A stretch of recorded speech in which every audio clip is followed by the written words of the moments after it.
자, 지금 민주당의 공세가 지속되고 있는데 오늘 또 민주당은 이화영 부지사 술판 조작 사건 이것 때문에 수원지검에 가면 그 분야의 달인 김영일이라고 있어요. 차장. 제2차장.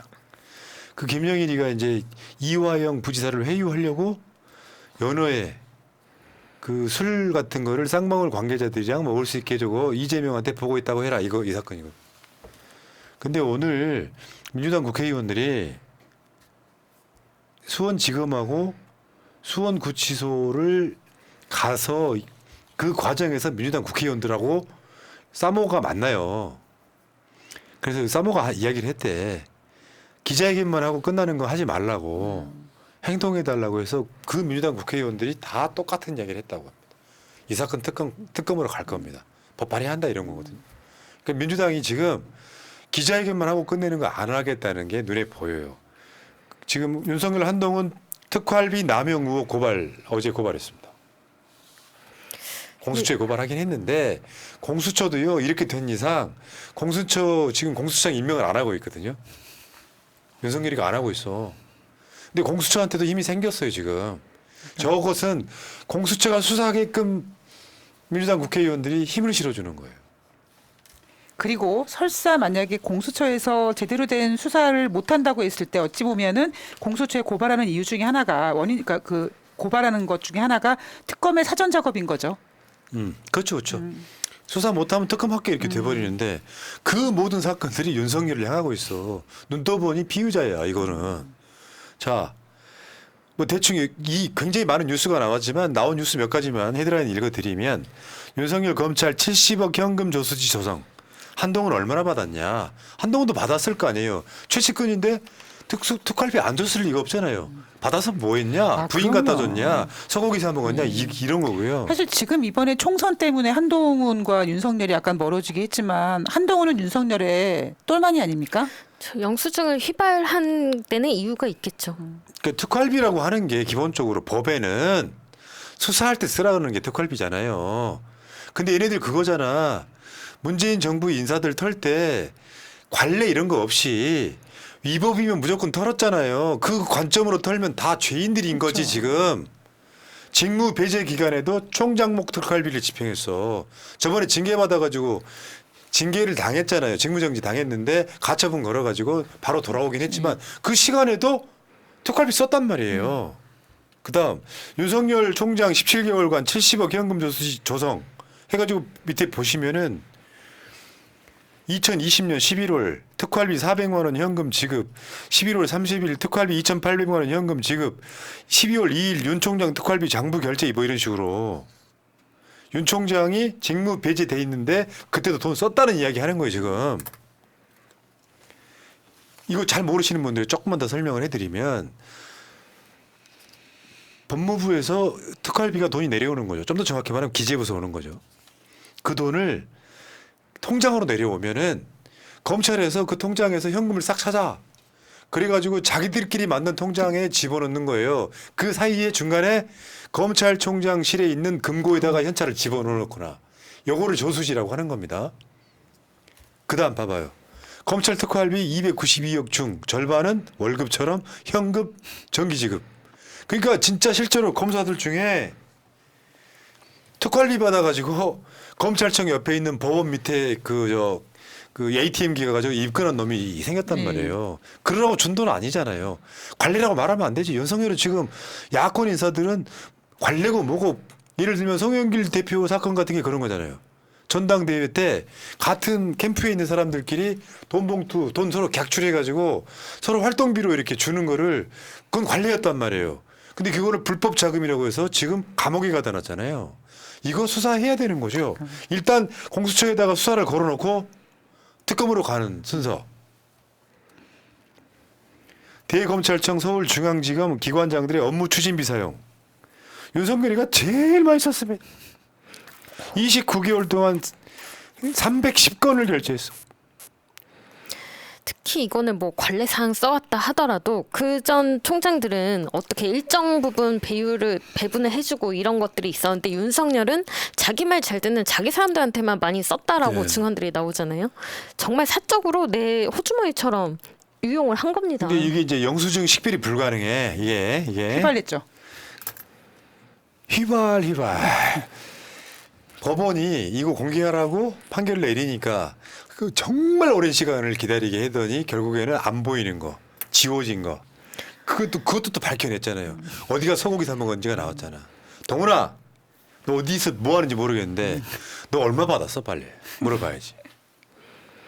하지만 그리고- 검찰 구내식당에서 먹은 건 선명하게 보이죠. 그리고 한 건 더 있습니다. 최근에 감사원 대통령실 이전 관련한 비리 이게 터졌었어요. 이게 이제 대통령실 이전 해갖고 비리가 있었다라고 이제 감사 청구를 했어요. 감사원에 시민단체가. 그랬더니 감사원이 아직까지도 결과를 내놓고 있지 않다. 그래서 어제 동시에 민주당하고 조국혁신당이 압박을 해요. 빨리 공개하라고. 근데 여기에는 사실은 여러분들 아시겠지만 김건희 건이 되게 많아요. 다누림부터 시작해서. 다누림부터 시작해서 김건희 개인 회사하고 대통령실 이전에 관련돼 있는 회사들이 나중에 관저공사라든지 무슨 뭐 유리공사라든지 칸막이 공사 같은 걸 했단 말이에요. 그래서 지금 총선 전까지 밝혀야 되는데 밝히질 않았어. 근데 지금 결과가 나와야 될 시기에 이 감사를 5번째 연장합니다.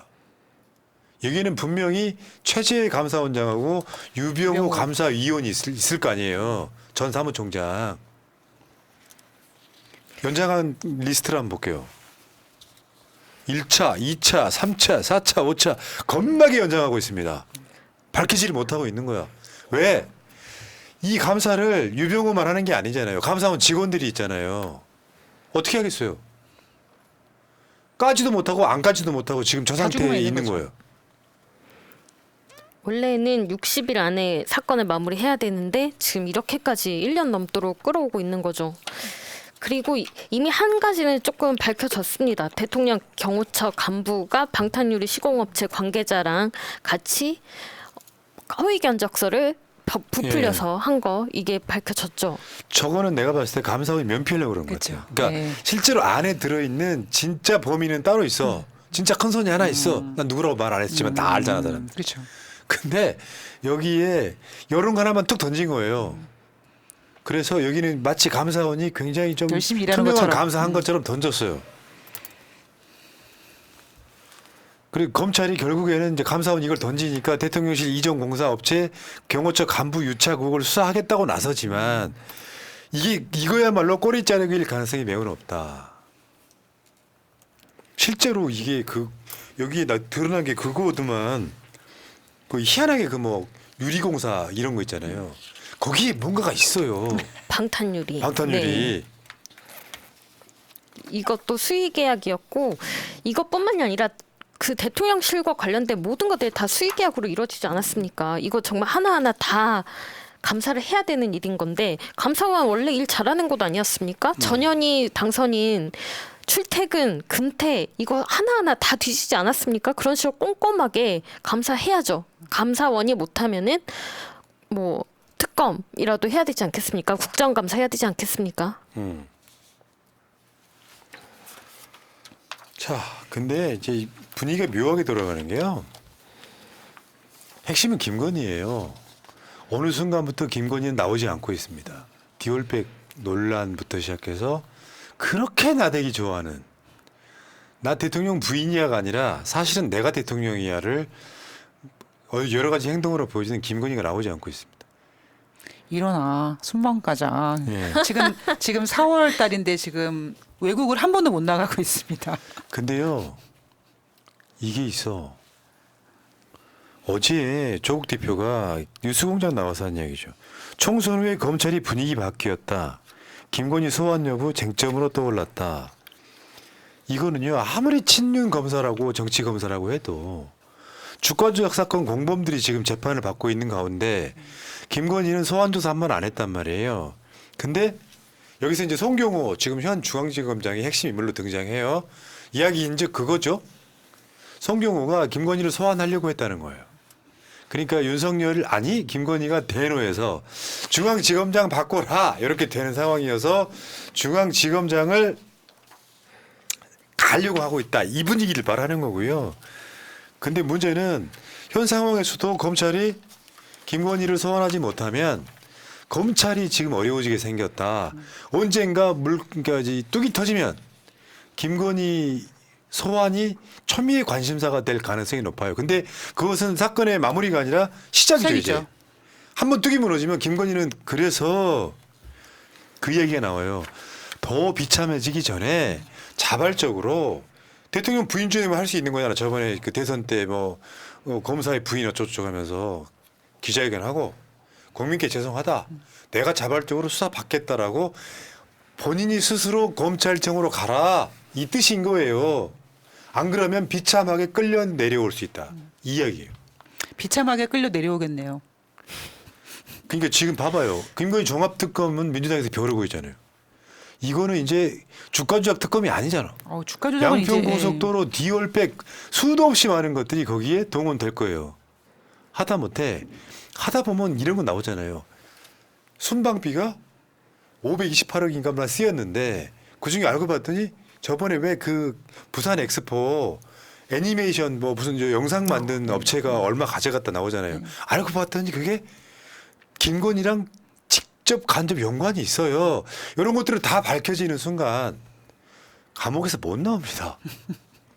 이 상황까지 벌어질 가능성이 있어서 한겨레에 칼럼 제목이에요. 김건희 여사에게 남은 시간이 많지 않다. 왜 있잖아요. 내가 간첩처럼 자수를 하면 죄가 감경되지만 누군가가 밝혀내는 상황이 오면 수사로 밝혀지면 훨씬 중죄가 되는 겁니다. 그래서 이거 심리전을 하는 거야. 김건희한테. 압박 주는 야, 거죠. 자발적으로 내가 정말로 깨끗하다면 검찰에 출석해서 수사 받아라. 근데 검찰 입장에서 미치는 거죠. 차라리 그래줬으면 정치검찰이라는 소리도 안 들을 텐데 김건희는 버티고 있고 김건희를 소환하려고 했던 중앙지검장은 바꿀 분위기고 그러니까 이제 사실은 검찰 내에 검찰 민심이 이반되고 있다 이 이야기를 조국 대표가 심리전하고 있는 거예요. 나만 그런 게 아니네. 그렇게 보시면 될 것 같고요. 오늘 그 내가 제일 싫어하는 여론조사 NBS 목요일날 나오잖아요. 여기에 윤석열 지지율이요 2주 전보다 11% 빠졌습니다.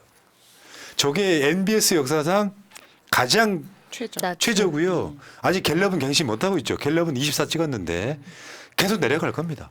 이게 깨끗하게 사과를 하면 더 이상 안 내려가요. 근데 사과에 대한 논란이 또 있잖아요. 막 이쪽에 박영선이네 누구네 막 걸잖아요. 그럼 더 내려가요. 이 추세가 되면 재미있게 궁금해지는 게 내일 나오는 갤럽 그리고 다음 주에 나오는 여론조사 꽃 리얼미터가 궁금해져요. 그러면 20% 초반까지 내려가잖아요.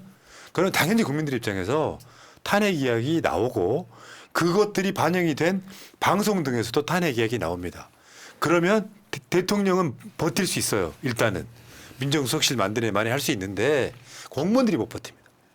특히 검찰들. 기대가 큽니다. 지금도 제가 그 선거 사무원 할 때 총선 기간에 지나가시는 분들 응원하면서 지금 공무원들 난리가 아니다. 너무 힘들어하고 공무원들 처우를 윤석열 정부에서 하나도 제대로 해준 게 없고 오히려 지금 낮춰줘가지고 공무원들이 너무 힘들다 이런 이야기를 울분을 토하면서 하시더라고요. 저는 이게 전반에 깔려 있는 정서라고 생각합니다. 대신 이게 밖으로 표출되는 게 지지율이 떨어짐과 동시에 차근차근 드러날 거라고 생각합니다. 그러니까 저는 지금 그 견디기 어려워하는 공무원분들에게 꼭 해드리고 싶은 이야기가 있어요. 자료 잘 가지고 계시죠? 예. 자 여기까지 칸트를 제일 존경하는 방송. 시간 정확히 지킨다 이런 얘기. 자 오늘도 나님 푸나님 뒤에 있는 판때기에 빨간 딱지 붙여놓은 것들 빨리 법적 처리해서 돈 받는 봅시다. 예, 감사해요. 이분들 지금 차압 들어온 것 같지? 국민의 차압 들어온 것 같지? 빨간 딱지 딱딱 잘했습니다. 자, 두 분 고생하셨고요. 두 분은 다음 주에 또 뵐게요. 감사합니다. 안녕. 자, 지금